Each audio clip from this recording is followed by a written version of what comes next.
Live, die, repeat. You got to get out of here. No, let's do it again. I'm getting Come with me if you don't want to live, die, tomorrow. Yeah, repeat. come on, I'm going to shoot you in the head. What? Oh, gross. Oh, Edge of Tomorrow, what does that mean? Why are they called mimics? Boom. What I am about to tell you sounds crazy. But you have to listen to me. Your very lives depend on it. This is not the end.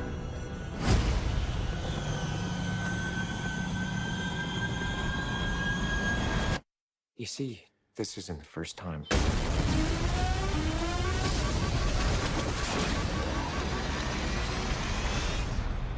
Now, we've had this conversation. What day is it? Judgment Day. You just came in with the fresh recruits. This is not the end. The invasion will fail, along with every soldier you are sending. We lose everything. Come find me when you wake up. You do know what's happening to me. What happened to you happened to me. You hijacked their power. I need your help. With what exactly? Winning the war. We can do this. Just come here every day and I'll train you. No matter what I do, it's as far as you go. Why does it matter what happens to me?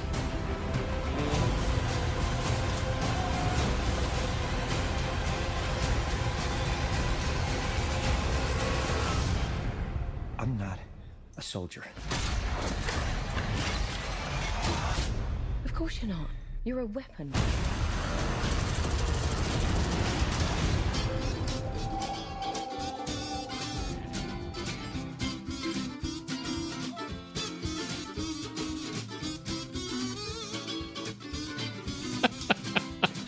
And welcome everybody to the Film Board. This is a very special edition of the Next Reel, where we gather the gang of thugs, the monthly gang of thugs, and we thoroughly spoil a new release film. I am Pete Wright, and who do we have on the panel tonight? We have the lovely Tom Metz, Thomas W. Handsome III. That's me. Hello, friends. And we have the goodly, kindly, once and future king, Steve Sarmento. Good evening, everyone. And Andy is here too. Andy Nelson, who's he's always here, like me. Hello, everybody. Just always here. Never leave. Mm-hmm. Feels like we've done this before. Wait, what? What? Edge of Tomorrow. That's what we're talking about tonight. Tom Cruise, Emily Blunt in the Doug Liman film Edge of Tomorrow, written by Christopher McQuarrie, Jez Butterworth, John Henry Butterworth, based on the book All You Need Is Kill by Hiroshi Sakurazaka. How'd I do? Pretty good? Did I get everything? Good. Great. Right. Hey. With syllables. What do we think of this film? I assume everybody has seen it. Yes. All right, I good. hope so. Well, I saw it tomorrow, but then I came back today to talk about it. That's good. Nice. So you know how it's really gonna settle in with people already. Well, I'm trying to make sure we do this podcast right this time because of what happened last time. Do we have to start it over and over because I keep disconnecting after I fall down the stairs or something? Oh, that was so good. Tom, because of that, let's start with you. What did you think of Edge of Tomorrow? I saw it just before the podcast, raced home, and was just in time for here. So that being said, I haven't had that much time to, say, ruminate on it, but I really liked it. One of the things, because we're just opening comments. Yes. The fact that it's so many, it, let's say, borrows or appropriates from so many different movies. My count, of course, Groundhog Day, Source Code, Saving Private Ryan, Without, Starship Troopers, The Sentinels from The Matrix, and sound effects from Transformers. All of that still being so recognizable. It was a fresh and really fun take, and I just felt, and of course, video games. I just felt it was so much fun, and I really, really enjoyed it. I lost a little bit of interest in the third act. Don't quite understand the ending. Past that, I say, go for it! Excellent. You're practically a professional at this. Steve, Thanks. what did you think? Wait, what? What are we talking about?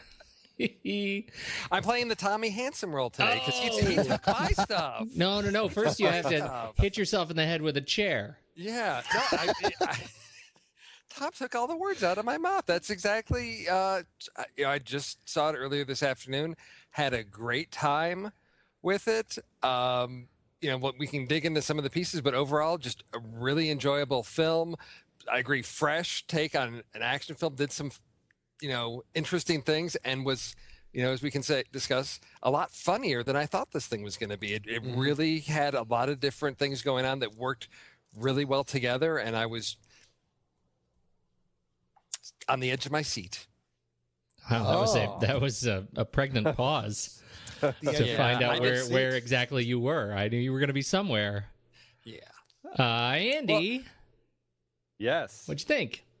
I loved it. I completely loved every bit of it. I watched it last night, and then it was one of this is the sort of film that is just so fun to, once you've watched it, to sit down, have a conversation about what the heck was going on in it, especially that third act that does get a little complicated trying to piece it together. And my wife and I had a great time just trying to sort the whole thing out afterward. And after we think we figured out everything that happened in the end, it just made us like it all the more. And it was a film, this is fresh off of me having finished my entire Tom Cruise marathon, having watched all of his movies. And I've got to say, I mean, this is just a really solid film for him and a solid film for everyone involved. I think this is a very fun sci-fi film. Yes, it does borrow, like Tom said, from lots of other films, but not in a way that I feel like it's plagiarizing. It does it in a way, it does it in a way that's just very fun and in a fresh way that just feels it feels very welcoming, and everything about it feels like it's a glove that's very easy to put on. Ooh! Wow! You phrase maker, you. That was really something. TM. I don't actually have a whole lot to add to that. I would just say, I have not finished it, but I've been working through the book today, and I'm about 3/4 of the way through it. And I would say, insofar as the film appears to borrow from all these other things, so does the book. So I think the book, the film is actually pretty darn close to the book, and I was really pleased to see that. But generally, I'm with you guys, and I'm giddy that all four of us are finally on the same page for a film that is actually good. I had a terrific time seeing this film. I saw it yesterday, the first showing yesterday morning, and I really want to see it again already. And so I really liked it. I'm torn with how to start. I think we should talk a little bit about the architecture of the film, and how start with the time travel stuff, and try to make sense of the film, and then we'll kind of work backward from there. Does that seem okay? Yes. Sounds great. All right. Okay. I have an admission to make, though. You were sleeping through some of it. You fell downstairs. I unfortunately saw The Desolation of Smaug again by accident. No, I because of timing, and I actually saw it with a group of people, but I let them go in first. I missed the CNN report, which I was told was kind of a CNN report in the beginning. Oh. But I think that's okay because I was able to figure out everything in the film, but there are some questions that maybe I might have that might make me sound like an idiot, but I just wanted to put that up top so we can all be on the same page. I think it was just a series of news reports. It wasn't just CNN. It was a whole bunch of, intercutting TV reports talking about, a strange meteor crashed in Germany, and from that, apparently these aliens came out and kind of were spreading and destroying Europe and basically taking over. Oh, great! That was the long and the short of it. Okay, it was the first 5 years. It covers the human's first victory. So it's finally we've got it. Yes, so we get that coverage, so that it's been 5 years of fighting, and we finally have a victory. So now there's some hope, and that you've got Cage, going from different news reporters, and he's promoting this new gear, this jacket mech thing that one soldier with it was able to kill 100 of these mimics. So now we're outfitting everybody with this because this is our our hope for winning this is getting everybody in this equipment. That's what's going to turn the tide of this war. And so we saw a lot of him as that PR person, really pushing that. And I thought that was important, not only in terms of exposition, but developing his character, of seeing who he was, because that comes into play, I think, in that first scene. Got it. Well, he was smarmy enough with the general, with Brendan Gleeson, that to its credit, without seeing any of that, everything still worked. Yeah, you got it from that right there. I don't know why they're called mimics, and I was wondering if that was explained. But we can save that for later or never. I think there's I don't know. Does anybody have an answer to that? They probably had watched Guillermo del Toro's movie and said, gosh, those look like those giant cockroaches. Let's call them mimics. Probably that was it. Okay. Then good. So I'm nothing confession free. Yeah, you're caught up. Yeah. All right. Who wants to take the first stab at the time travel? What's the concept of the movie? Steve, can you walk through just the concept of the film for those who haven't seen it and deeply want to be spoiled heavily?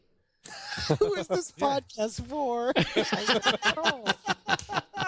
Do you know what's funny? This podcast is for my mother. Oh, that's funny. Let me tell you why. She tells me yesterday, as I'm walking into the film, I'm talking to her on the phone. She says, wait, you're going to go see this? I wasn't going to go see it. I said, no, you got to see it. She said, call me right after. So I call her right after, and she says, okay, tell me everything what it's about. I said, you want me to tell you everything? She says, yes. When I go into a movie, I really like to know the ending and the middle and pretty much the beginning. Sure. So this podcast is for people who like my mother. Yeah. Ironically, she doesn't listen. All right, go, Steve. So we're talking about sort of the architecture, the structure of the film. So we've got, as Tom alluded to, a groundhog element, because we've got time travel and also source code where we've got a reset point. So in this battle with the mimics, we see Tom Cruise, who's this very inexperienced, soldier, kill one of these mimics. There's two different kinds. There's these orange ones, and there's this blue one that he kills that, in its dying throes of killing him, as he shoots it, its blood, sort of spills all over him. And then he wakes up back at, the last point where he had woken up, I guess a day and a half before. He was unconscious. He got dropped off at the training camp there. That's where he resets to. And so throughout that initial sequence, he starts to learn whenever he dies, he's going to wake up there. And so we have that groundhog element of, I can make mistakes, I can try things, which leads to some quite humorous elements that I wasn't expecting, of him trying things to alter some things so that he can, he can help win this war. So we've got this element that's used to progress the story. And what's interesting is we'll see that initially the same scene, maybe from a little bit of a different perspective, the way the camera's positioned, we're seeing the same information visually. It looks a little bit different to us, so we're not, saying, oh, well, they're just using the same footage again. Get up, maggot. Yes, exactly. And then as we move on into the story, we get familiar with the things that we've seen it 3 or 4 times, so we can skip past that to other, I guess, segments of what he's trying to do. And it sort of loops and slowly progresses his story forward until he encounters Emily Blunt's character, who tells him, you need to find me when you wake up. So we realize that here's another character that has some understanding of this. So the two of them have this understanding. He starts to learn more through her about what exactly happened that's related to this blood of the mimics. And they use this as a mechanism for trying to win the war. It's almost like a video game. You can go this far. Okay, I'm going to try this strategy. That doesn't work. Okay, we're going to try something else. He's the only one that maintains the memories of what has happened before. So he's always got to have some ability to sort of explain or prove that he has all that prior knowledge every time he meets Rita, who is the what do they call her? The full metal. And then it always gets cut off. The Full Metal Bee. And I thought that was very interesting in a PG-13 movie that they would always cut that. So the two of them using this time travel loop to try to win the war is sort of where the main thrust of the story goes. We find out that she had the ability and then lost it because instead of dying at one point, she was severely injured. They rescued her, took her to the hospital, blood transfusion, which apparently either diluted the blood or did something where she no longer has that ability to reset time. So we know that it is something that he won't have forever, that it can possibly be taken away from him. So there are some stakes. Which leads to some of the funniest humor, I think, in the thing. Now that you know you have to die and can't just get injured, I have Yes. never laughed so hard at Tom Cruise getting shot in the head. or rolling under a truck. Right? That that was gruesome. the funniest one. That was Well, great. it was, to me, it was playing with audiences' expectations of Tom Cruise, even from the beginning. Of you've got Tom Cruise playing a character who's not gung ho, ready to go to war. He is the most reluctant soldier ever. He's like, hey, I was in ROTC. I don't want to do this. I'm going to try and blackmail my way out of this. I'm going to weasel my way out of this any way I can. And so it was a very different hero type for him to play. And I think that also lent itself to some of the humor and comedy of, when we're used to seeing, Tom Cruise, he can, do whatever he wants and get away with everything and all these amazing stunts. And here he is just trying to roll under a moving truck and gets squished. Did you notice also how they framed him, particularly in that opening sequence, like even as he's running with the other soldiers during PT, this was what I thought was particularly interesting. They let him be his own height. Yes, I He noticed was that too. he's not a terribly man. tall guy, and they let him be his natural height. A tiny man. Yeah. Yes. He really looked like a guy who's just weak in the knees, and I think that worked so well. Even in the mech suits, he looked like just shrunken compared to everybody else. And I love that even there's a moment where he sees the dropship and he turns and just like starts to walking walk away. I love that they didn't "Hello." even finish that joke. The other guys just grab him and are like, whoa, whoa, whoa, and then it cuts away. Yeah. So it was really I think the power of knowing when to cut. Yeah. And what knowledge that we've built with the audience of what that means, what we need to show and what we don't need to show, because of how we can build in expectations of what we assume happens or what we know he will have done 1,000 times, so we don't need to see it again because he's going to get to this point. So it was interesting to play with that, and even later in the film, much later, we get to a point where Cage and Rita are at a certain point, and then they kind of look at each other like, well, now what do we do now? And they're like, I don't know. We've never gotten this far. I don't know what to do, which is interesting because we always seem to see them in their 5th, 6th, 100th attempt at something of they're able to sneak in by knowing where everybody moves, and to see them get to a point where, okay, they've run out of script. They're at a point now where we haven't run through this before. We've got exactly what we need. Now what do we do? And I thought that was also a very nice moment, playing with the audience's expectations and also the humor of it within an action film. And there was actually a time before where I learned officially that the movie had no POV. That it was when they were in I guess everything's open now, right? Yeah, of course. Okay. When they were in the cabin with the helicopter. Oh, yeah. When we find out, I mean, there's a lot of signifiers, but we find out he's been here many, many times, that even we are left behind. Yeah. Oh, yeah. Which is a thing that I really loved. I realized that it was really uncomfortable for a while, because I feel very strongly usually about, it even robbed us of a third party thing. The movie just held things from us that had been going on for ever and ever and ever, and then just sort of let us catch up. Wait, finish that thought. Right? What is a third-party thing? So usually it would be a first person, right? Like a movie. You're always with this one character. They're in every scene. You're seeing it from their POV. Number two, you can have it's a two-party thing where, and I'm sort of making this up as I go along, but you're following along the story based on what's going on, and then the third option is a god narrator. It's a lot of films that have actual narrators where you're able to see things that no one else can see. You're able to see things in horror films. A lot of times someone is just sort of typing in a computer and you see the scary person behind them. Right. That doesn't belong the omniscient cameraman. The omniscient cameraman. This, I felt like, went into a slightly different category where we were not involved with anything while so much plot was happening, but we're seeing the characters. Well, I guess we're seeing the character, Tom Cruise, react as such. He's been through all this stuff as if it's been filmed and edited out.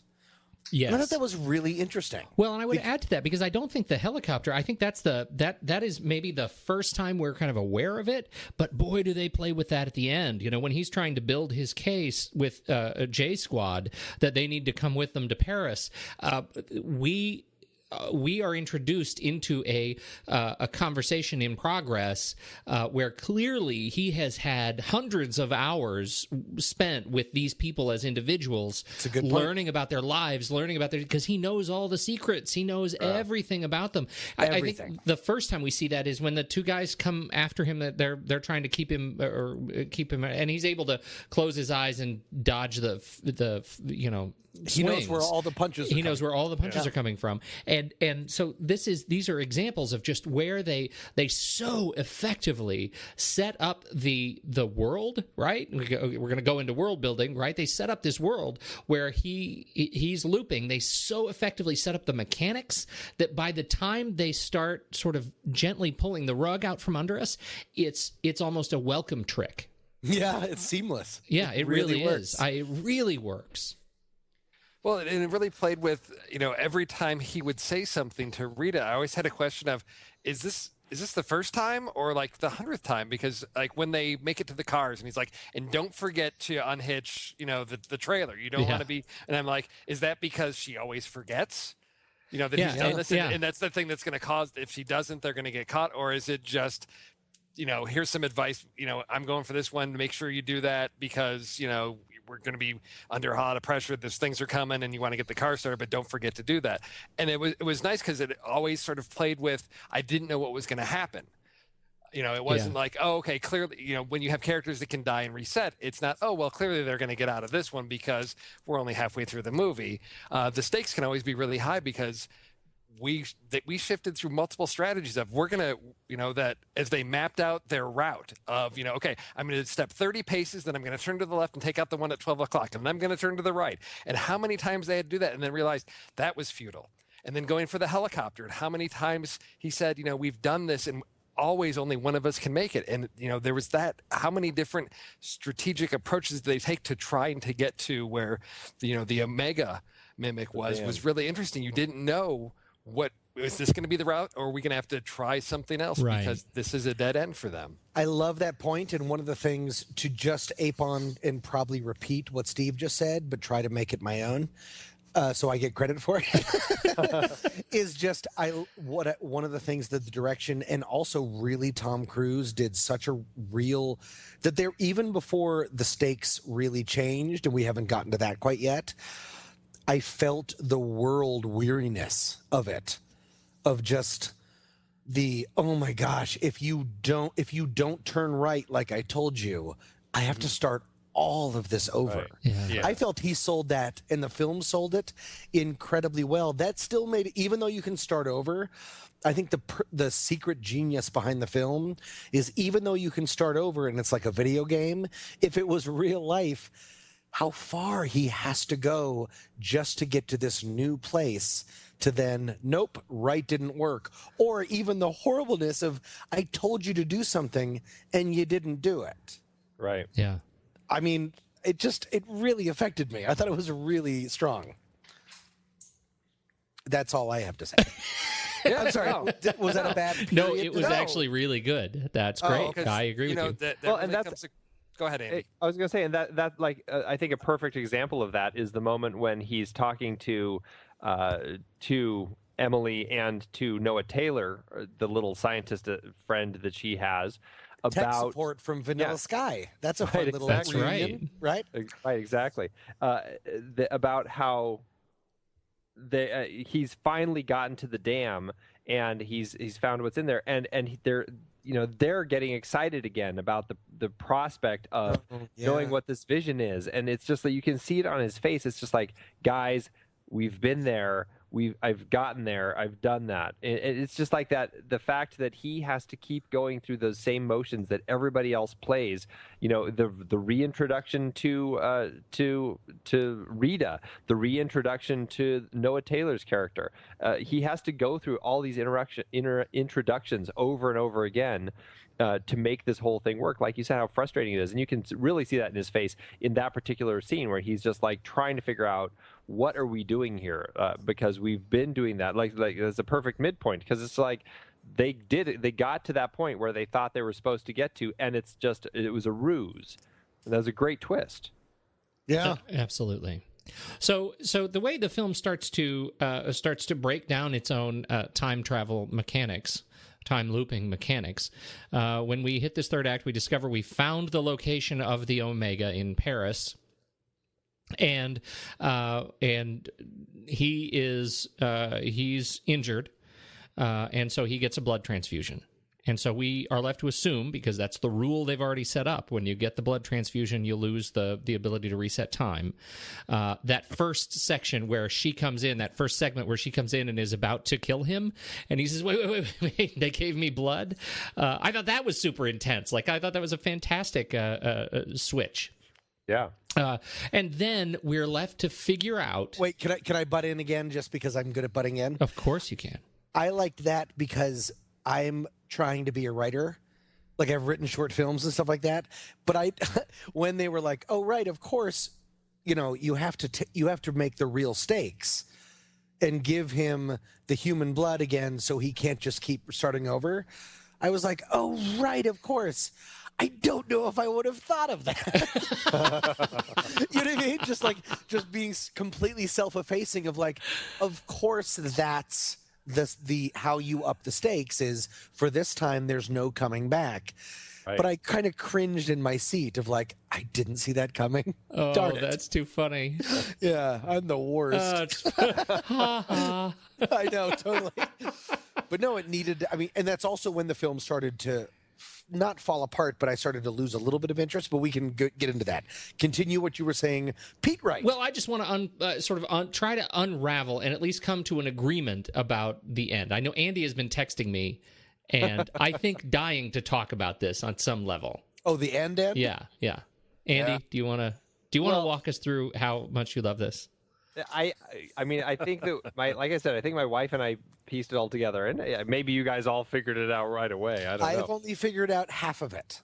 Well, I know why he wakes up earlier in time. Well, yeah, and I think that's the only thing I've figured out. Well, I think that may be the whole thing. That's part of it.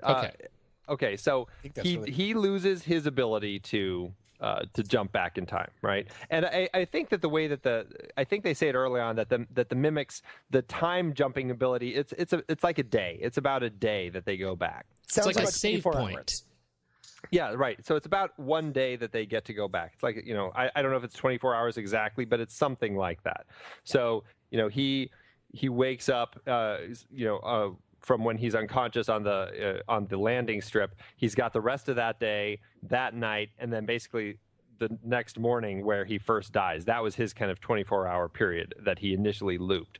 So he loses that because of the blood transfusion, and they come up with this plan to break out of there with the J Squad and to fly to the Louvre and to go and defeat these guys. Now, what happens is, I don't know. I was really questioning a lot of things because I kept going, okay, Tom Cruise is kind of acting like he is kind of like he was at the farmhouse, whereas like he feels like maybe he really can still go back in time. But then Emily Blunt started acting like maybe she's going back in time. And then what happens is she says, she's acting when they get underground. She's very direct with him, telling him very specific things to do. And she says, I am going to take out the Alpha, the blue one. And to draw fire. She's going to draw the blue one. Right, but she's going to draw the blue one to her so that he can dive into the hole and go down and kill the Omega that's down in the big hole in the bottom, right? So she goes and she gets killed by the Alpha, and then the Alpha comes after him and he gets killed, and then he gets doused in the blood again. So he's clearly got that the time jumping ability back because he goes back in time, and he's at a different save point now because they left earlier on the secret mission, which is why he now jumped to an earlier start point, which is why he was on the helicopter the day before. Because it all took place before the actual beach. Right. landing. Exactly. And when I Now- said I figured that out, I would like to pay a call out to Jess Schneider and Scott Lamb, who I saw the movie with, who told me that that's what that was. Thank you very much. But I think what also happens, and I think this is very I think this is the only way that we could figure out that it worked, is that when she goes and lets the alpha kill her, she actually also does something to the alpha, and she ends up getting the blood back on her at that point. And I think what we're watching at the end there is actually Rita. The way that she's acting is because I think now we are at a point where Rita is reliving that final fight sequence over and over again, and we're watching the final fight of it, where she's been going back through this loop of trying to get the jet to the right place and everything. And that's why she's surprised when he doesn't have his harness in, and she's telling him, you do this, this, and this, I'm going to go do this, because she's gotten it down and she knows what they need to be doing now. And that's, I think, why she gives him that look. It's like, I wish I had gotten to know you more, and gives him a kiss, because she had actually had a lot more time to get to know him, because she had been reliving this final fight in the Louvre so many times. And so now that's why when he goes back now, and he's now Major Cage again, and he's walking through, he recognizes her as Rita, but she also now recognizes him. And I think that's why they have that final interaction where at first she doesn't quite recognize him, and she's like, yes, sir. And then she stands up, and then she looks at him, and she's like, what the hell are you doing here? Because I think there's that recognition between the two of them now, that they both are in their time loops together. Yeah, I think you're right. Cute.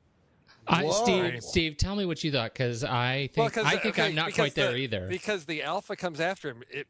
I don't see a sign of it being injured. I think it kills her, and it kills her. And the reason she says, I'm going to draw it away, is because he's injured. He just got dragged by that jet plane thing, as he was hanging from his little rig where he had been, shooting the things. And we see him get dragged and thrown around a bit, that he's injured. He can't move as fast as she can. And I think that's why she says, I'm going to draw him away, because I'm not injured.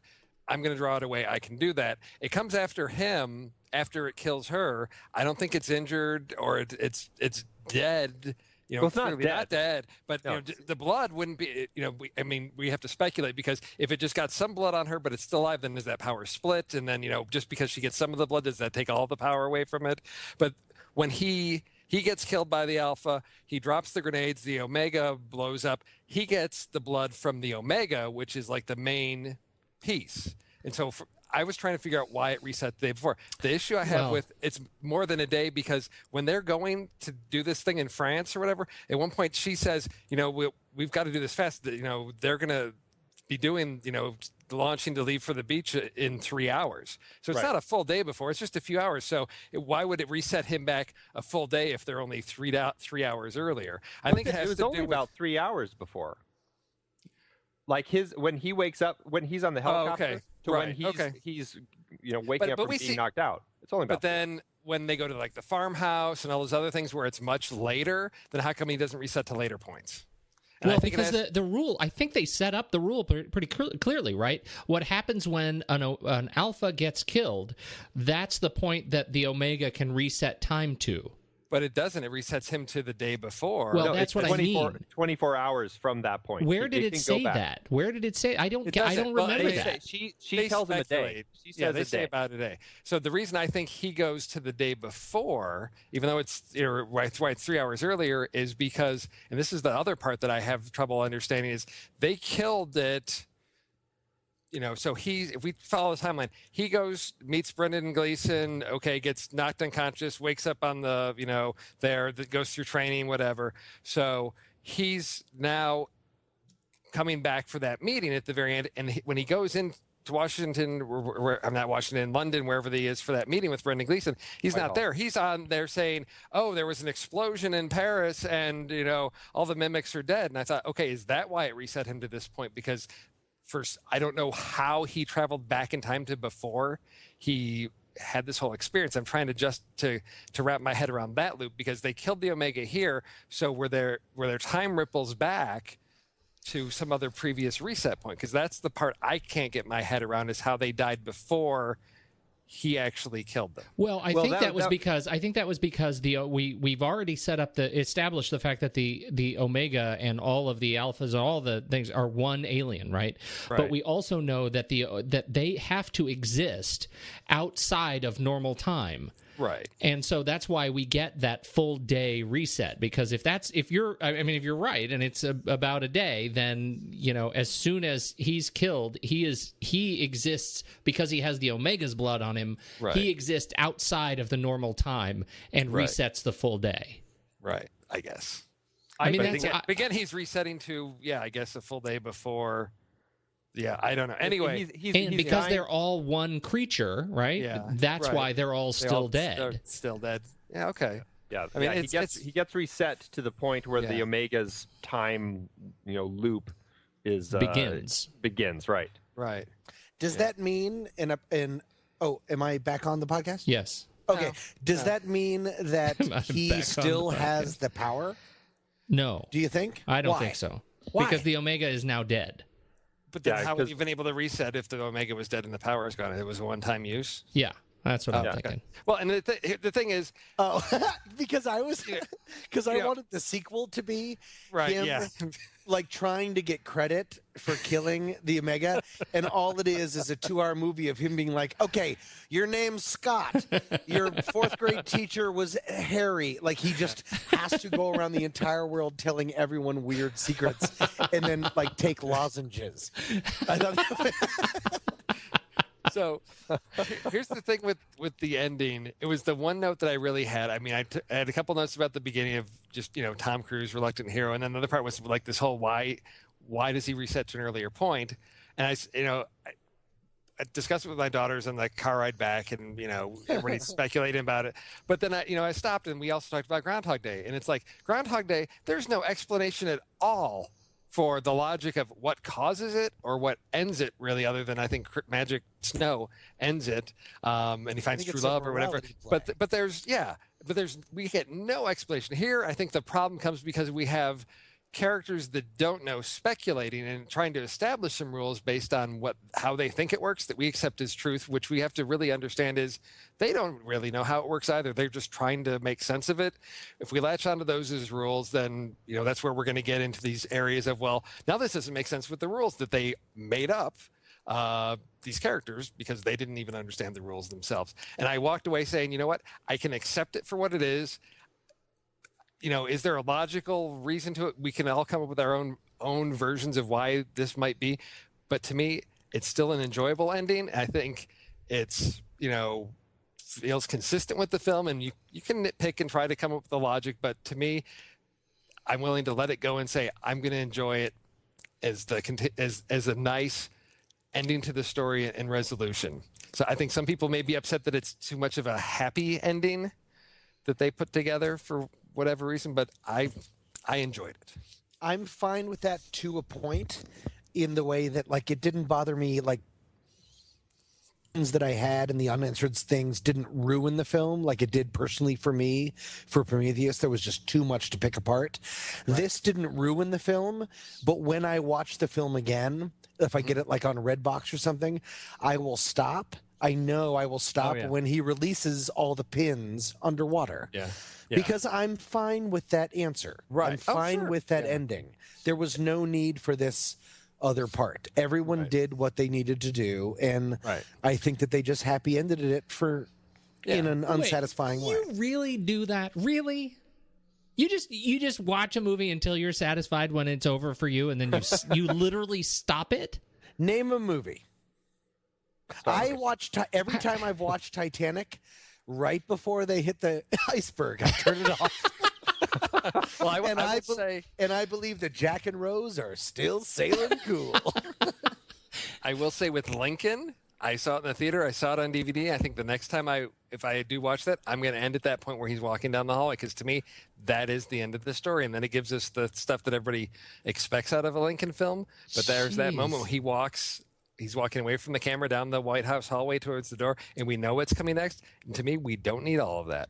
And that felt, to me, I thought, yay, movie's over. Oh, wait, what?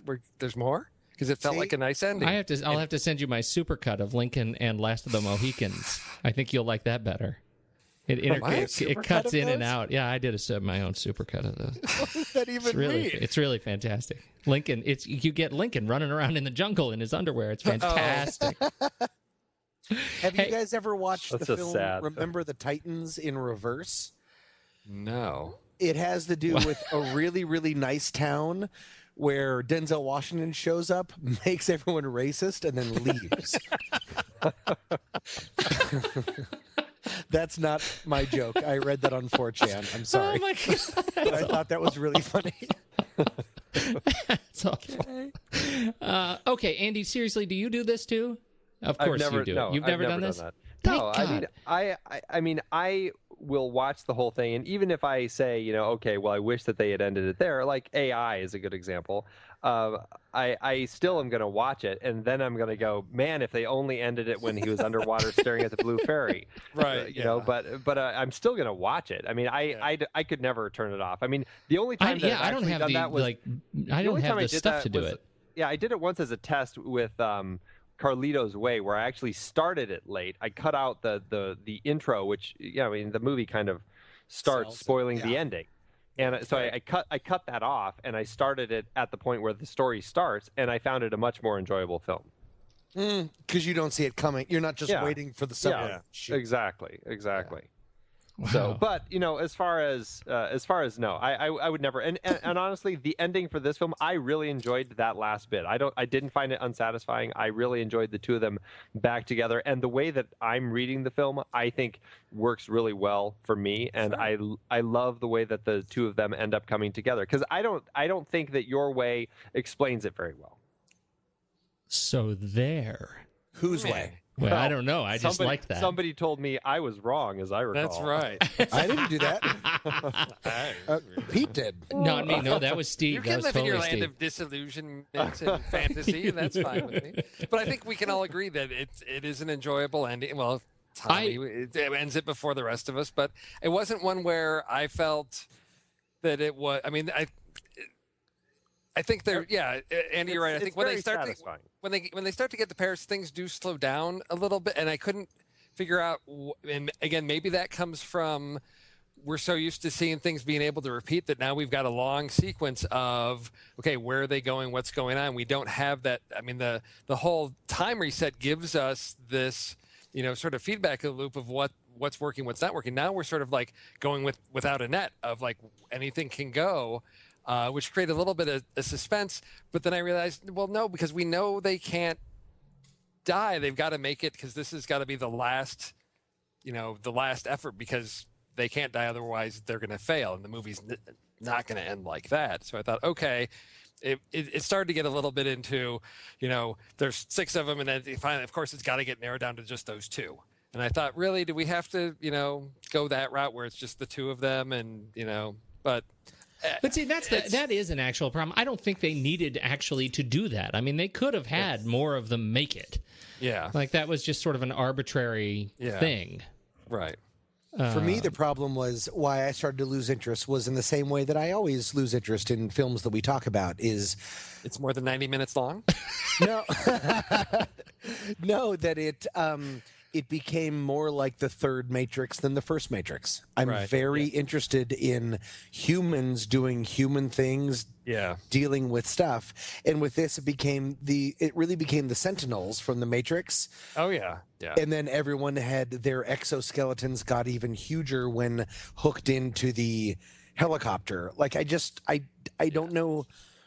I like sci-fi, but I think there's a way to really keep it humanized, and this film became sort of a big boss battle. I think it's funny that you actually say you like sci-fi. But I think I really do. Like Event Horizon, Alien, Aliens, even Alien 3, even Alien 4, Alien 5. If they make, I'm sorry, I'm screaming.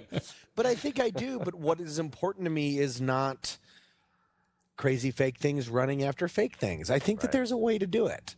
And this film I still really liked this movie, but the end became the big summer blockbuster that I was afraid it was going to be and wasn't for so long. Right.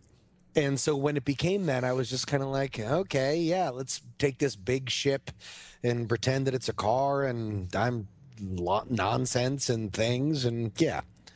What? How long have I been talking? I get it. I get it. That didn't bother me. And I want to just change gears a little bit and talk about Emily Blunt. Can we do that? Well, Yes. before we do, I have one more question for you guys that I briefly brought up about that end. That I do feel is something that I still am grappling with the logic behind it is when they are all strapping in the dropship, flying into Paris, and everybody does harness in except for Tom Cruise and Emily.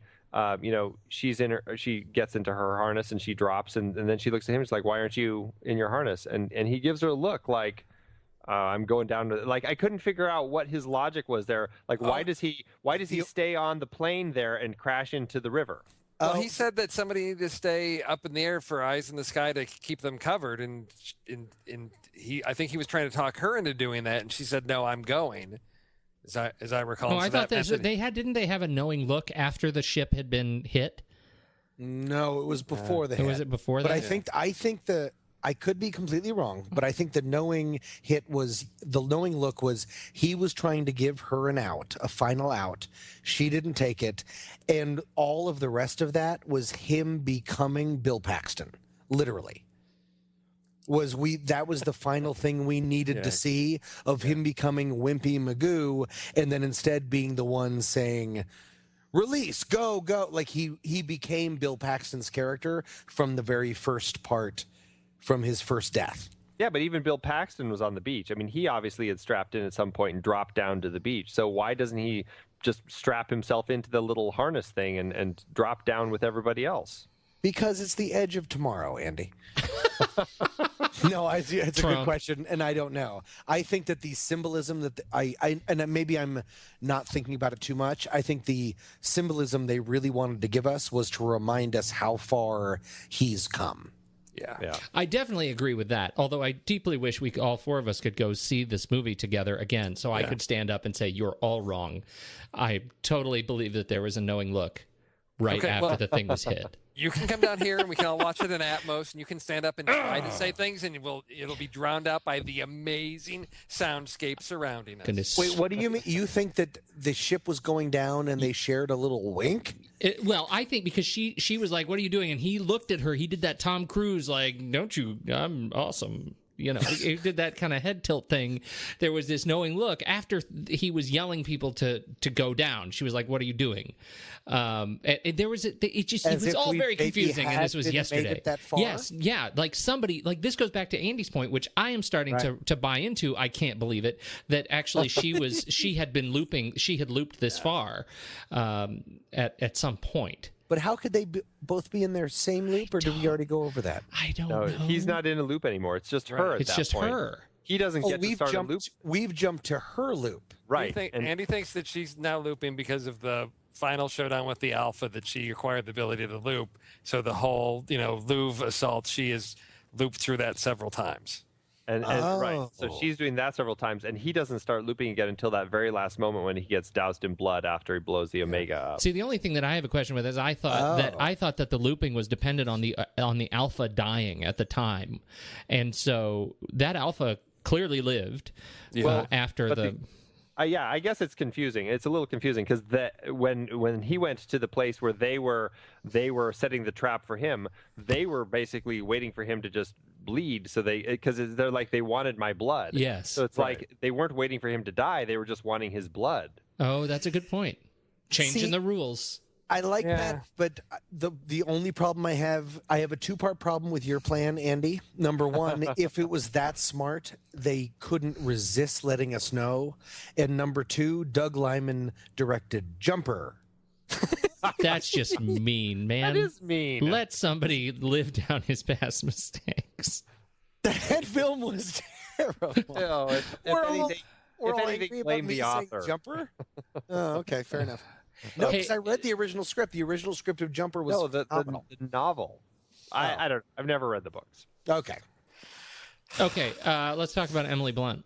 Oh, yes. I made everyone upset about Jumper. I didn't know we had so many Jumper fans in the room. No. Weird. No. I actually love Jumper only because I wish I were a jumper. Like, that's the only reason. Like, that is the coolest power. If I could have a superpower like that, that would be the one. It was cool. I have a very personal anger about Jumper, and I will explain it to you off the podcast. Oh, Okay. Excellent. Yeah, that's a I can't wait. continue that no one cares about. Awesome. I thought Okay. Emily Blunt is amazing, and she should be in every action film. And she does great considering this is her first action film. I mean, Yes. she's stellar. I thought she was super alive. I loved it. Oh yeah. She was super alive. What? Is that a Super dumb thing to alive. say? No, I- it's an awesome thing to say. I just need to parse brought it. the film alive. She Like, did. What I love so much about it is they made her a brute. I mean, we talk about this building these these strong female characters, right, in these films, and they always end up in skin tight like clothes, and just they still end up kind of being objects, right? And in this movie, they just made her a full-on hero. And I loved that. She was always dirty and grimy and wearing like robot stuff, and she was still a fantastic hero. And yet at the end, when she leans in and kisses him, in spite of any of the time travel rigmarole, it is it's like just a wonderful experience of her taking ownership of that relationship. And I loved watching her in this film. I really, really did. I agree. I didn't personally care for the kiss, Yeah. just because I felt it was that was Hollywood. Yeah. That was American Hollywood sort of like pushing in. I didn't need it. But I also you really liked guys. all of his. No, but I take it back because I loved all of his. It didn't come out of nowhere because of all of his horrible feelings about like, let's just spend some more time and have coffee and stuff. Or insinuating that they can transfer power through having sex. That was brilliant. It's like he's just like a schemer. Because he was still a schemer, and he was like through all of these loops, he was still in his way romancing her, and that's like that is what made this romance so interesting. And they never took it to that point. I think you talk about American Hollywood creeping in. If American Hollywood were creeping in, we would get the oh my God, we're late for PT because we're in bed and the sun is coming in over the bed, and I'm going to stand up and here's my back, and they would have been making love at that farmhouse. Yes. Well, but I think, and I take back what I said before, because you're right. Like they did spend a lot of time on the amount of time that she talked about having to see Rufus, whatever that guy's name was, Benedict. I don't remember. Hendrix. No, I think it was Rufus. Die over 300 times. They really spent enough time with that to make it work. And also, I think that there were times that they did make love in that barn, which is fun to think about. Honestly. No, I'm not joking. No, I wondered about that. I think you're right. They went through it so many times, and then he overstepped his thing of like, oh, right, you like 3. And then she was like, how many times have we been there? I bet they did have intercourse at that barn sometimes, especially after he learned she's out of the story once they get towards that helicopter. Exactly. Which is really interesting and really haunting, and I feel bad about what I said before, and I take it back. You should. Thank you. That's good. Don't take it back. No, take it back, because what happens in there is Bridges of Madison County, and they cut it all, which is brilliant, but we know it happened. It is stricken from the record, and now I'm going to shoot myself in the head so we can start this entire podcast from the beginning. Hey, everybody, welcome to the next reel. Because there was a point earlier in the film where they were, they were in that training room or whatever, and they ended up on the ground together, and people behind me are like, are they gonna kiss? And I'm like, oh gosh, really? And so when they finally did, they were like, oh, they're kissing, and I'm like, oh, really? And maybe that's what ruined it for me. It was like people that were like excited to see that happen, and I thought, it wasn't completely upsetting to me. It didn't feel completely out of place. I didn't think it was necessary. Going back to her, the moment where she talks about Hendrix and under what conditions she would have told him that. And I thought that was interesting. And then she mentioned she saw him die 300 times. And then I started thinking, how many times has he seen her die?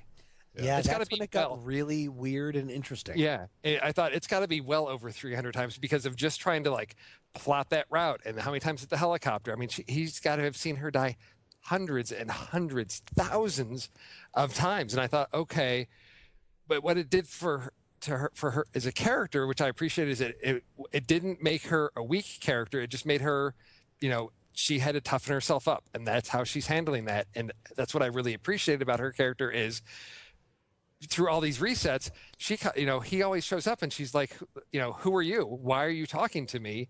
And even though they only have the one day, that toughness always remains. It's when they finally get to France, things, may have softened up a little bit, but still she's only known him for a day. And I thought that came through, that it wasn't like, oh, wow, they're like super trustworthy best buddies. She gets that a little bit, I think, because she understands he's been through this, having been on the other side of that, of having to gain people's trust and having to, try to convince them. She knows if he's going to say, hey, I know these things, okay, she can sort of implicitly trust him because she knows the challenge of trying to convey all this information that you've learned over 3 months to somebody in 5 minutes and get them on board with that. And I thought it was a really nice characterization for, having a strong female character that, as you said, it wasn't it wasn't girly. It was, she's a soldier.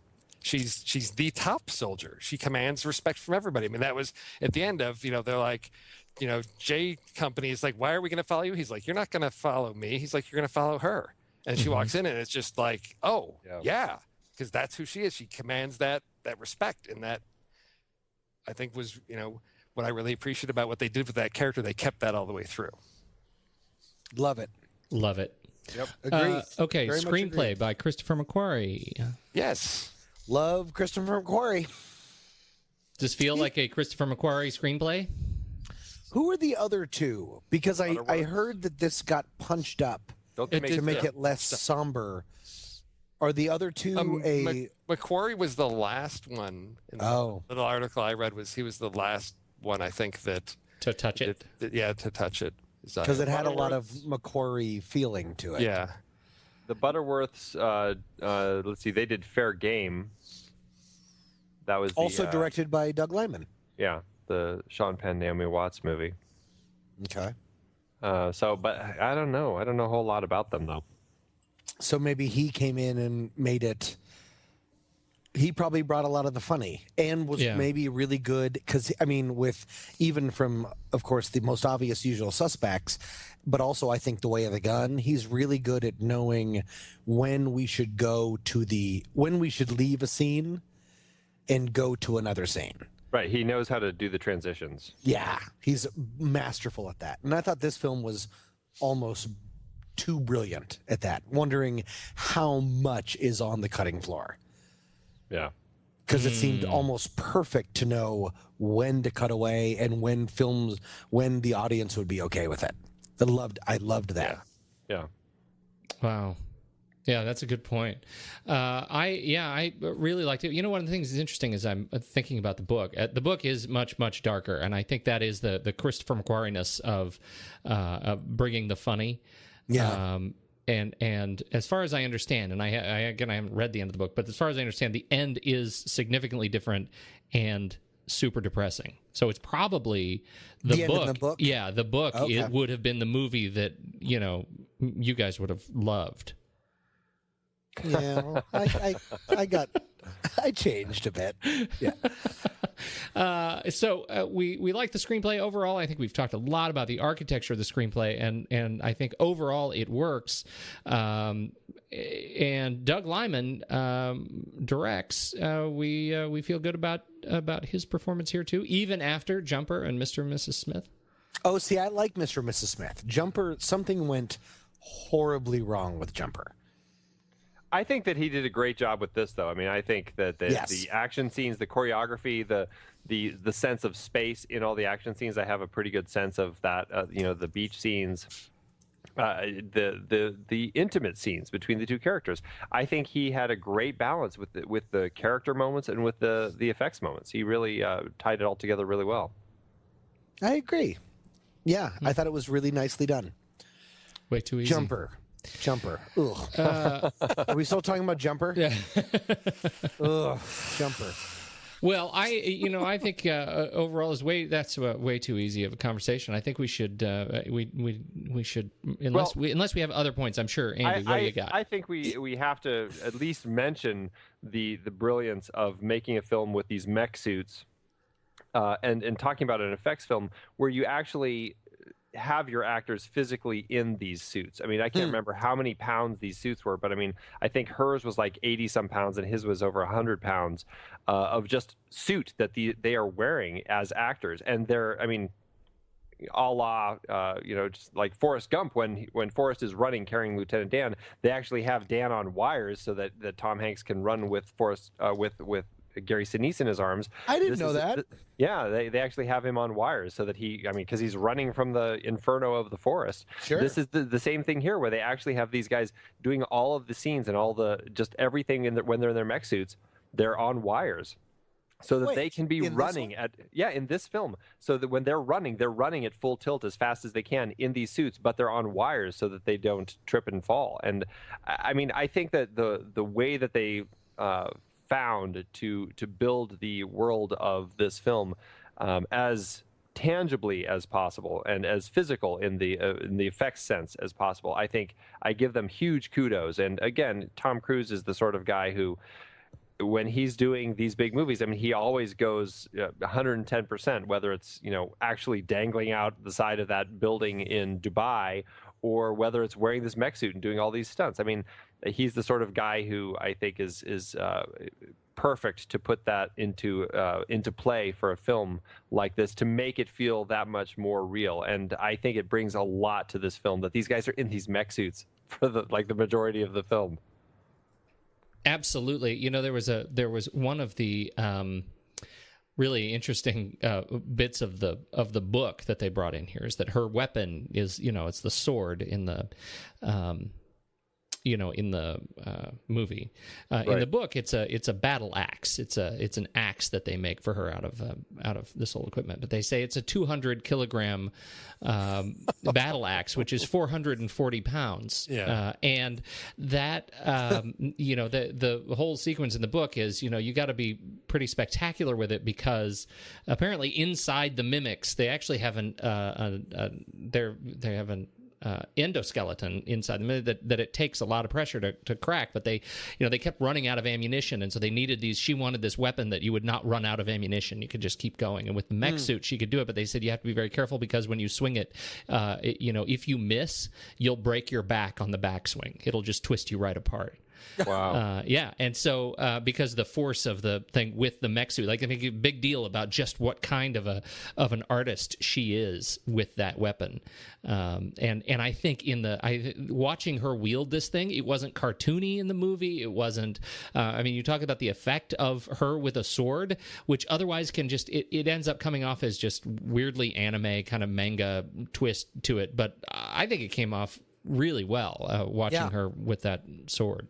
Which is surprising, because it'd be dumb to bring a sword to an alien fight. Yes. But they made it work. You're exactly right. It made sense that, because kind of like Starship Troopers, it takes way too many bullets to kill these metallic ants. Yeah. In Starship Troopers. Yeah, that makes sense. Yeah. And to go back to your original point also about Doug Liman's direction, this film had I was really impressed that this film had physical humor. This film had huge action scenes. This film had a lot of pathos at times between this had a lot of world weariness. That can't all just be, and also a lot of twists, like 5 to 6 pretty major twists, and none of them I felt were handled wrongly. I thought they were all handled really beautifully. I'm a much bigger fan. I was always a fan of Doug Liman, and then I wasn't, and then I was again. And this is he's really got it. I really admire him, because this film should be looked at as more of he's handling a lot of different genres all in one big summer tentpole, more than other things are, which is really admirable. And he does it really well. Absolutely. Dion Beebe did the or Beebe. What is it, Andy? Beebe. I think it's Beebe. I would say Beebe. Beebe. It's like Mr. Beebe. It's Mr. spelled Beebe. the same as Mr. Beebe. Yeah. Well. I did the cinematography. And I think back to the, you talk about the effects work. I mean, I just think the cinematography, they put the camera in the right place just about every time. And I think I don't know whose point was it, this idea of what a challenge camera placement is in a movie where you have to repeat sequences over and over again. Yeah. It was really artfully done. And the shaky cam was, it wasn't too much. I think, one of the things that Andy will often point out is, are they doing a good job of keeping you oriented as to where you are in terms of everything, especially in a combat scene where there's so much going on. We've got shaky cam and things, moving around so fast. It wasn't disorienting to me. I could track where things were going because there's sometimes they'll put so much on the screen and there's so much moving. It's like, what am I supposed to be looking at? It's just visual noise. But in this case, there was a lot going on, but it was well balanced so that I knew where I was supposed to be looking. I was seeing things, and I always knew where I was. I agree. I think it was really disorienting when we were in a fox pit. With Tom Cruise, and that's on purpose. Exactly. When you have a horrible spider creature from my nightmares in a fox pit, is that a thing? I think it's a foxhole. Foxhole. But I think it's been a long time since you've served, isn't it, Tom? That's his first time. That's the first time through it. I think, Tom, you said that you have that sort of Saving Private Ryan feel, right? And so when he's in that first fox closet, it really. But what a great example of his character taking control of the environment. Like, he got better at it, and you become more accustomed to the landscape to the point where when he's running around the rim of that kind of pit on the beach, that was brilliant. Oh yeah. Can I add another movie? Again, not insulting this movie, but Minority Report. The entire time when he's leading her through the mall to stop. Exactly. Let's go behind that also Minority Report. Very much. And it was as I was watching this, his first time, being dropped, and as I said, it very much had that Saving Private Ryan feel. I thought, oh, now I know why they released this film on this weekend. Right. Because of D-Day. Yeah. Because of D-Day, and I thought, oh my gosh, that I wasn't even thinking about that, and then I'm in this. Thinking, wow, this is, something starting in Germany, spreading out through all over Europe. Invasion of the beach of Normandy, right? Yeah, exactly. I thought, wow, what an interesting, sort of new take on that. Again, still always felt fresh, and I think that's really, I think my big takeaway from this is it's an action film, big summer tentpole, but something fresh that managed to weave a lot of things together. And did it really well in a very entertaining way that will, I think, keep everybody happy. Well, the question is it going to make money? Because I know that, from what I was reading, and I think I sent you guys the link to this, it's like this is a film that's getting a lot of critical acclaim, but a lot of they're not expecting it to make record-breaking numbers, at least domestically. They feel like it's going to make its money back internationally. Because it's going up against The Fault in Our Stars, and that's where all your teens are this weekend. Well, you're kidding me. That's so surprising. That movie my already screening last night wasn't sold out. Yeah. Oh no, ours was pretty full, but mine was sold out. Fault in Our Stars had already taken in over $50 million as of like Friday or late today or something. So it's tracking to be the top one. But I think as word of mouth gets out about this one, I think that's going to give this film some legs because people are looking at it going, oh, it's another Tom Cruise action film. And I think the fact that it is humorous, it's fresh, and it's not something you've seen before. I think it. Second week, I'm fingers crossed, hoping that people will really discover this one and support this one because it is something that I think I want more of these, not more sequels to other things that feel really generic. I want more really. I hate to call it original sci-fi because it's based on a book, but it isn't franchised and sequelized. Yeah, and we need more of those. Mm-hmm. That is original. You can call that original just because it's not a franchise or a sequel. Right. Well, because it's adapted from other material. So. And I would recommend this, like you were saying, to everyone. Oh yeah. Yeah. Wow. Yeah. Oh, I didn't know that it was maybe in trouble. That's so weird. Well, again, it's going to be one of those that'll probably make big overseas. But I mean, yeah, all of the stuff that I've been reading. I mean, I'm looking at one right now. It says, "Why isn't this film hyped as a huge hit?" Yeah. And it's just one of those things where, yeah. And I was talking to our babysitter last night. She hadn't even heard of the movie before, but she had seen The Fault in Our Stars on Thursday night when it opened. And so it was strange to me that she hadn't even heard of this. And, I mean, Tom Cruise, he's acting like he's a young action star, but I mean, he's 52 this year. I mean, he's, he really, I don't know if he is drawing in the young crowd. I mean, I was talking to my wife about this last night. It's like us as kids getting excited about, the big Burt Reynolds movie that Dad was going to go see over the weekend. I love those Burt Reynolds movies. No, come on. It's more of a Robert Redford thing, not or Robert Redford, maybe. No. But even then, I wouldn't have gotten excited about a Robert Redford movie when I was a kid. I know his star has been tarnished a lot. I think if I had to blame something on something, although like the original title, which I know they filmed with, was "All You Need Is Kill." That was the original name of the book. Yeah, that sounds like a translation problem. That's a terrible title. But then to go to Edge of Tomorrow, that's a terrible title. Yeah, I've got to be honest. What's funny is the book has been re-released as Edge of Tomorrow. Oh, well, yeah. Then I'm wrong. They should have gone with the movies. Title. I'm not saying tagline. Well, they did say, the producer said about changing the title. He said, I think the word kill in a title is very tricky in today's world. I don't know that people want to be bombarded with that word. I don't know if people want to be opening the newspaper and seeing that word. We see it enough in the headlines. Yeah. Can I suggest a new title for the movie? Of course. I'm trying to think about it being like an action adventure, very serious, very kind of cool. Oh boy, here we go again. What do you guys think? Like, think of that on a poster. I can see the trailer right now. I can see the voiceover. Oh boy, here we go again. And he's doing that kind of like point over his shoulder with a weird look at Emily Blunt. It's really good. If you liked Ping Pong Summer and A Long Way Down, you'll love Oh boy, here we go again. That's why I'm not ever in charge of anything. Somebody else had suggested that they were disappointed that Bill Paxton didn't actually say in this film, because it would have been perfect. Game over, man. Yeah. He was a neat choice for that role, though. I thought so too. Great. I thought so too. All right, now are we ready to rank it? What do we think? I think we're ready. Let's do it.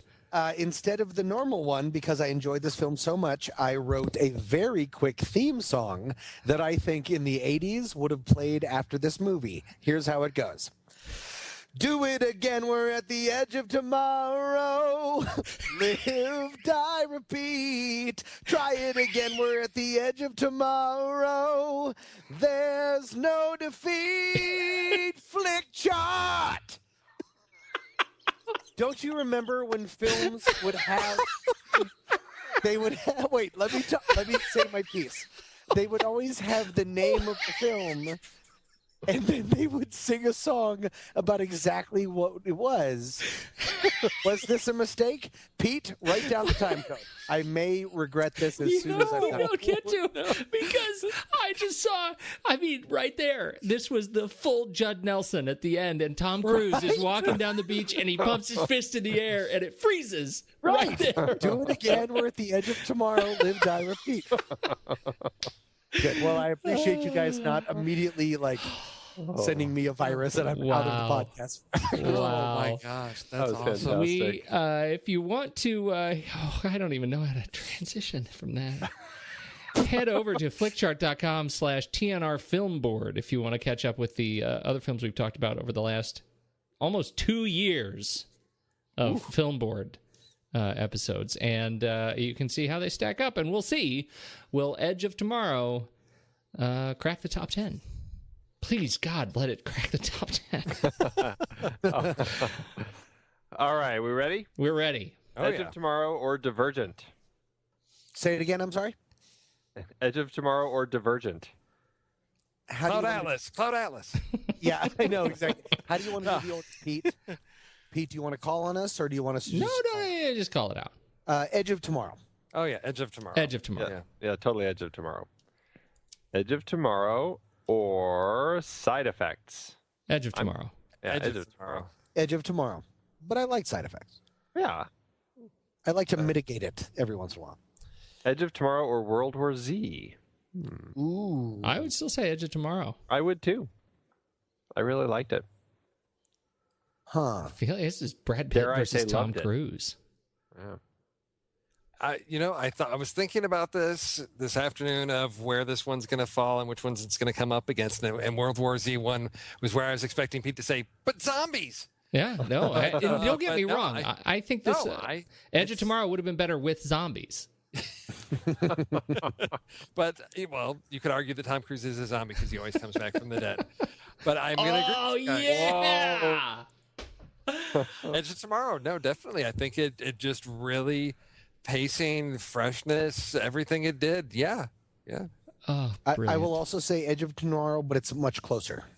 All right. All right. Look at that. Moving up. All right. Edge of Tomorrow or Prisoners? Ooh. Now it seems like we're like making moral choices. Like one is about stolen children and one's about metallic robots. All right. I'm going to say Edge of Tomorrow just for the rewatchability factor because Prisoners, as brilliant as that film is, it's not a film that I No, want that's to watch again too often Yeah. because it is hard. Just imagine holding both of these movies up in front of your family and saying, "Hey What do you guys, wanna watch?" movie night." Well, is it Christmas? Every Christmas we get around the fire, And we watch Prisoners, and then we try not to make a murder-suicide pact. Well, it depends what message I want to send to my kids. If it's listen to that's a good me point. and don't question my authority, we're going to watch Prisoners and you're going to see why you need to listen to me versus, hey, kids, let's watch something fun and things explode. How bad are No, you going to feel Susie when I can't. take a neighbor and put him in a box? Right. For that reason, I like that reasoning. I will say Edge of Tomorrow. Yes, Edge of Tomorrow. Edge of Tomorrow. All right, man, we're moving way up Oh, to the we top. are. Edge of Tomorrow or Gravity? I'm amazed. This one is really difficult. Yeah. Oh, but see, I'm going Gravity on this one. he's going gravity. I've got to stop singing. Nothing gets me down. Nothing gets him down. Gravity. You know what? or- Believe it or not, I'm going to go with Edge of Tomorrow. He's on the record. Wow. I feel like as Gravity is gorgeous, but the reason I'm going to watch Gravity moving forward is because it's gorgeous. It doesn't the story itself doesn't challenge me to think about things in a different way. It doesn't. Good point. It doesn't offer me something new to chew on, and I have a feeling Edge of Tomorrow is going to be that movie, and it also was gorgeous. Good point. I like all those points. I'm going to also go, if it's okay, with Edge of Tomorrow. Thank you. Right. Very regal. That was very regal. Who are we waiting on? It's down to Steve. You're waiting on me, and that's a tough one because It is a tough one. Also, because he may create a tiebreaker. Yeah, but see, Gravity was one that just is just an amazing feat and is very entertaining. Can I ask you what might help or what might not? Now Can that, ask me- now Go that ahead. you know the ending, what would be the most fun to see again? Oh, well, I guess it's not the my exact it's same- not my turn. They're It's the both exact very same fun thing to that see. Pete said.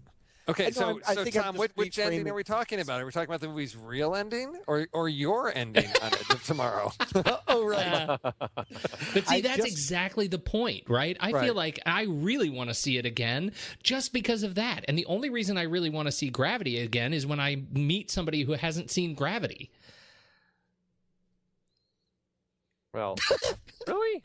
Oh, yeah. I mean, I think feel you're like it was way good. I've seen it underselling 3 or 4 times now, and I love feel it. like It's you're way gorgeous. underselling it, though. Possibly. Yeah. I don't disagree with that, but I also think Seen that, it 3 or 4 times? yeah. Oh, wow. You're awesome.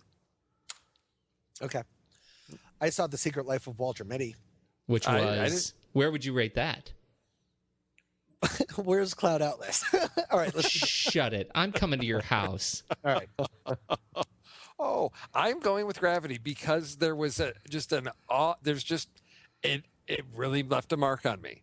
See, that's seen that and seen it again, and it balances everything. It's not one of those. There's some films that I enjoy, and it's a unique experience to go through. Like Dancer in the Dark is a movie I probably don't know that I'll ever watch again, but it was just a powerful experience. And Gravity has that, but it is also very entertaining and keeps, it's something. Man, I want watchable. to change my vote to Gravity. Oh, you chicken. You're a chicken. Hey, don't make the grumpy old man come out. No, I'm not. Like I'm not joking. Like I really feel because I forgot.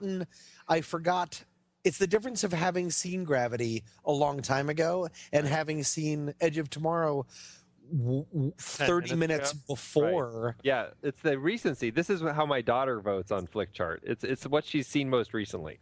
Because Gravity destroyed me. Oh, so I would like to change it to Gravity unless that makes it difficult. No, it makes it actually quite easy. Oh, really? Yeah, you just curb stomped Pete. That's fine. Yep, and that's fine. Who's did Pete? I'm still all right. Well, that leaves it at number 2 on Flickchart. Whoa! Number 1, then Edge of Tomorrow, then Prisoners. That's right. 2 out of 23. With a bullet. Wow. That's right. That's right. Well, good, because I think it deserves it. I don't feel weird or bad about that. I don't either. I think it's a fantastic film. This is an interesting question. Do any of you, considering this, we're comparing it against Gravity, do any of you think that it has a chance of getting an Oscar nomination? No. Because of is this going to be the monsters in it? And I'm not. Well, I don't District 9. District 9. Yeah, but that's when we were just getting used to the whole new 10 picture thing. I don't think it will. I don't think it will. Yeah. I just wanted to bring it up because I think it actually, for a summer blockbuster, is very surprising and very good and very enjoyable. I think it deserves to be up there, but for Tom Cruise plus Monsters, I think it unfortunately will be sort of put in some people's mind as a summer tentpole dumb movie, even though it isn't. Right. No. Yeah. All right. Well, I'm not going to lie to you. I'm a little bit depressed that I'm the lone straggler here on Edge of Tomorrow. About what? As much as you guys really like it, and I still have words with you, sir, about Walter Mitty. We'll take that up later. Wait, you didn't end up liking it? I love. What are we talking about now?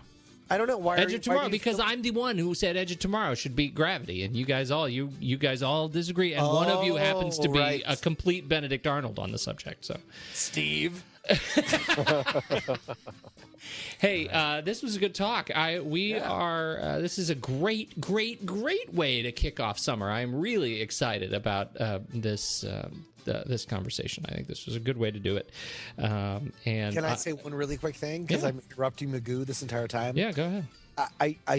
As one of the people on the podcast, I probably shouldn't say it, but I'm very heartened to know that even when all of us like a film, it's still interesting and fun. Yes. That it's not based in dissenting and arguing. Not that it was before, but that's the sign of a good podcast, I think. And I hope that is true. I do too. Yes. I hope. Was that weird to say out loud? No. That sounds like something I should have said once we went off the air. Also, I killed a man. Let's go. Yeah. Would you like to hear a song about it? Hey, this was great fun, and thank you, everybody, for taking your evenings to join the film board. Steve Sarmento, have a great summer. Yes, you as well. It's been a pleasure. Talk to you next month. Tommy Handsome. Thank you, guys. I appreciate it. Andy, as always.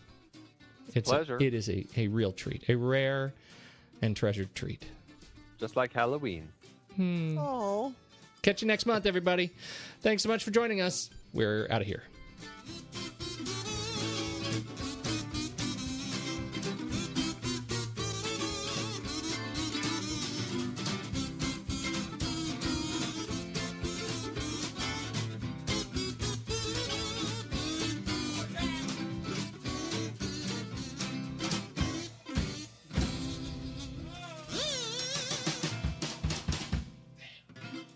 Do it again, we're at the edge of tomorrow.